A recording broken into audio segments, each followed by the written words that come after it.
You, disrespectful, don't care, rather hang out with your friends all night. Here, you guys wanna know a fact? How many nights has she stayed with me? Says Christmas? Once. Ooh. Now, I don't know where Christmas falls on this timeline, but one night doesn't sound like enough.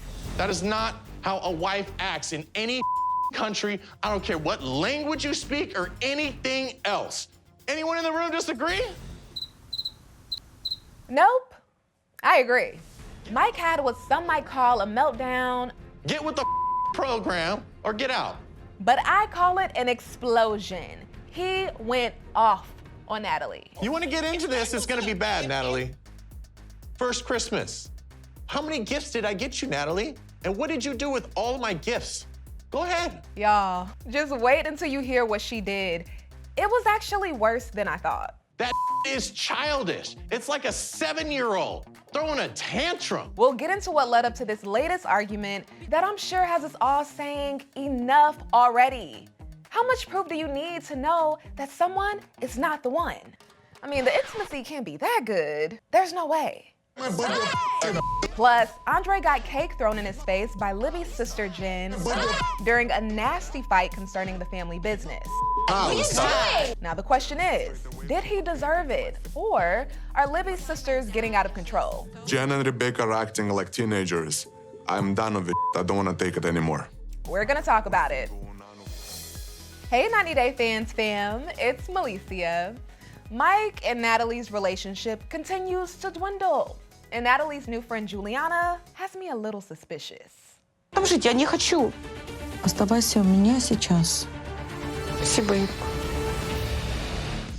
Before we get into that, let's talk about Mike exploding on Natalie after she brought up his mom allegedly calling her a hooker during Thanksgiving. She said, hooker to me. She didn't. For the 100th time. So it is in my head? Awkward. I have eyes, I have ears, and I have brain. God gave me this. You also have voice too, so you could talk. Mike was so frustrated that he decided to get up, which caused Natalie to give this little spill right here. She has no reason to call me that way. No reason. Correct. And she did. She has into no my reason face. to call you that. I asked why. And after who'd said, you no, ask? I never did. Oh, Who'd you- sorry, you who'd you ask? crazy. You Who'd you crazy. ask? I never did it. Okay, well, to end that, Mike went to get his phone so Natalie could finally ask his mom for the first time if she called her a hooker. Now, before we get into his mother's very strong choice of words for Natalie, I will say that a part of me understands where Natalie is coming from. Okay, Who'd I'm you ask? crazy. Okay, Who'd but you she ask? did say it Who'd into you my ask, Natalie? face. Because I too have had moments, where I thought I heard someone say something, and although the person swore they didn't say it, I knew I wasn't crazy. And so everybody play like it never happened. But then I had to check myself and ask what part of me is looking or waiting for this person to say something disrespectful. Because if you're looking for proof that someone doesn't like you, more than likely your mind will conjure up all types of ways to find it. That's why you can't believe every thought you have. Or you'll be sitting over here like Natalie, stressing over something that didn't even happen. I haven't talked to you since we left Elsa. Right. What is your impression about me, and what did I do to make you feel that way? You do not treat Michael kindly. Michael provides you with everything. Everything. And you be mean to him all the time. Trish, what he buys? Food for me to survive until I get work permit? A roof over your head, a car for you to drive, shoot, he married you. If it wasn't for him, you would be back with your mama in Ukraine. Ask her the question that I you called asked. her for. You I think my practically mom calls use you a you. hooker, so ask her. I don't. Ask her. She tells me I'm using you. Natalie, listen to me. I never, ever came close to calling you a hooker or anything else.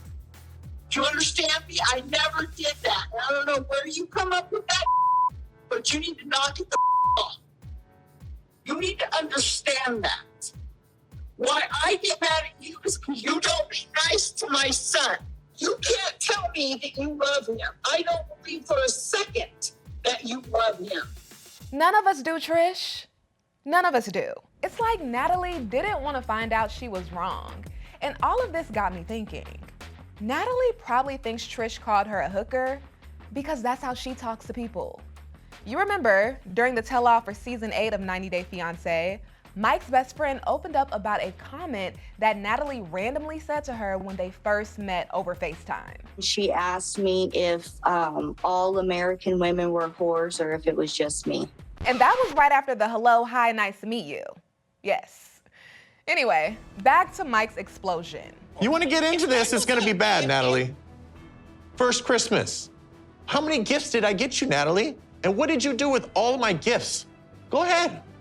Tell, what did you do with all the lovely gifts I got you? Please. You took all the gifts that I gave you for Christmas. You went to your best friend's house and gave it to her and her whole family for Christmas gifts? This is true.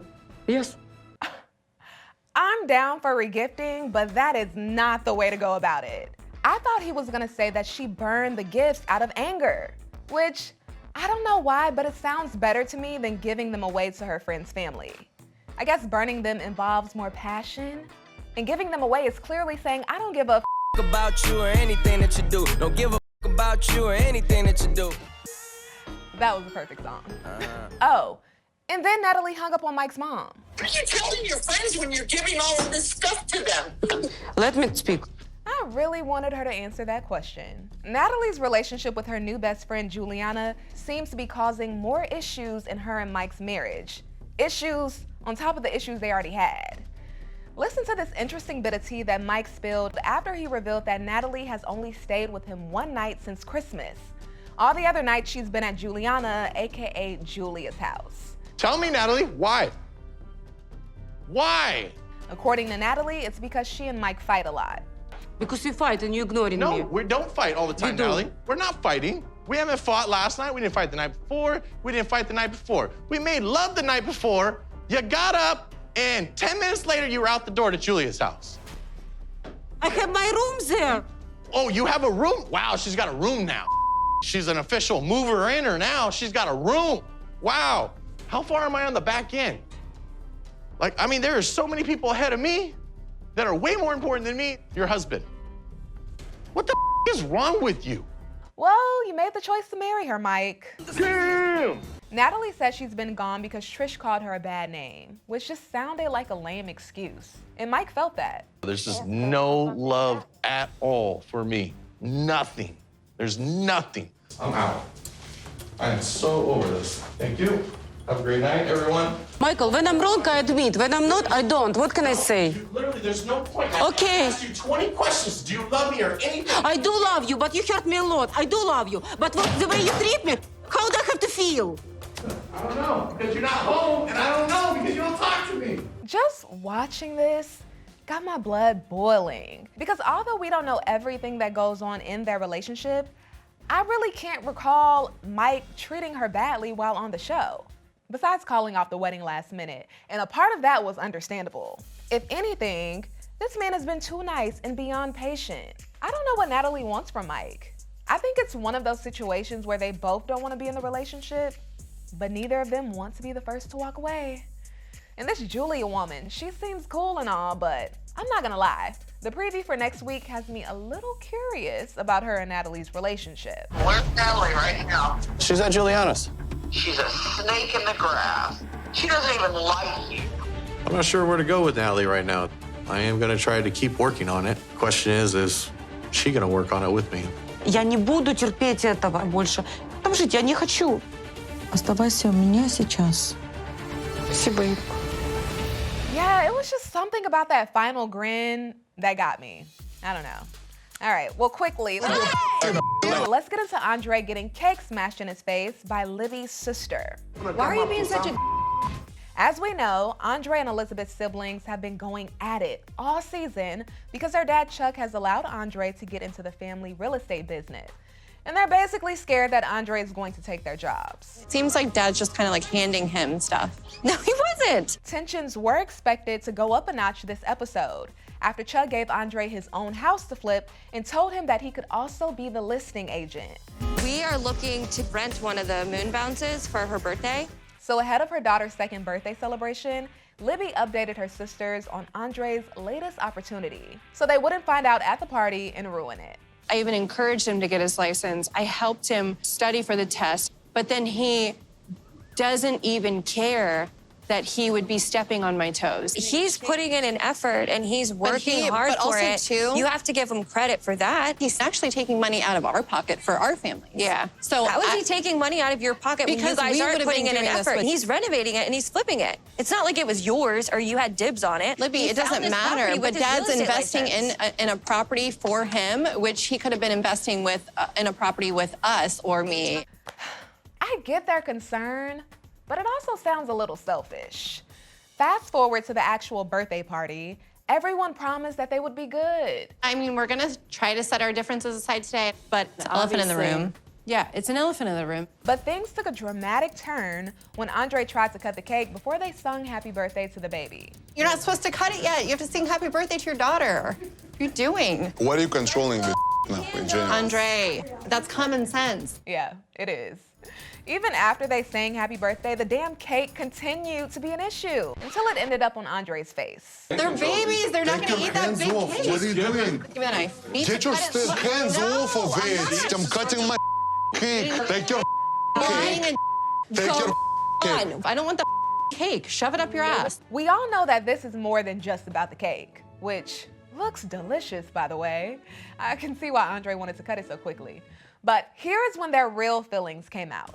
I don't like when people mess with my money, Back and into he's your messing with my finger at us like you're better than us. I want to hear what they have to say. I already told you. I think my girls are definitely overreacting to this deal because this is just one of the houses that we're flipping, and they think it's going to be the whole entire company. That's not the case. No, you look at me in that way. Get out of my face. I hear you sitting here, my birthday party. Because I will never allow someone to talk Why to are me you like sitting in my that. birthday Leave my house. doing? Leave my birthday house. Yes, he just said leave my birthday house. He is obviously feeling the bubbly. Look, this is my thing. If you think someone is gonna come in and take your job, you don't spend your time trying to kick them out.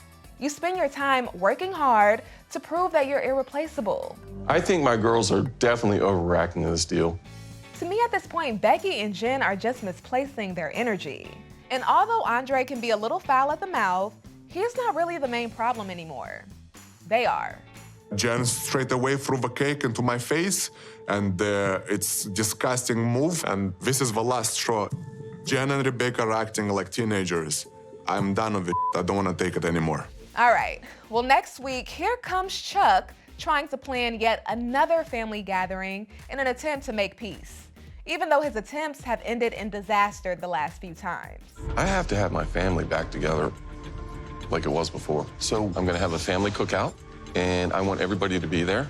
Honestly, I think this cookout is going to be so bad. When we go to this barbecue, I feel like I'm definitely going to confront Dad about Andrei. You will?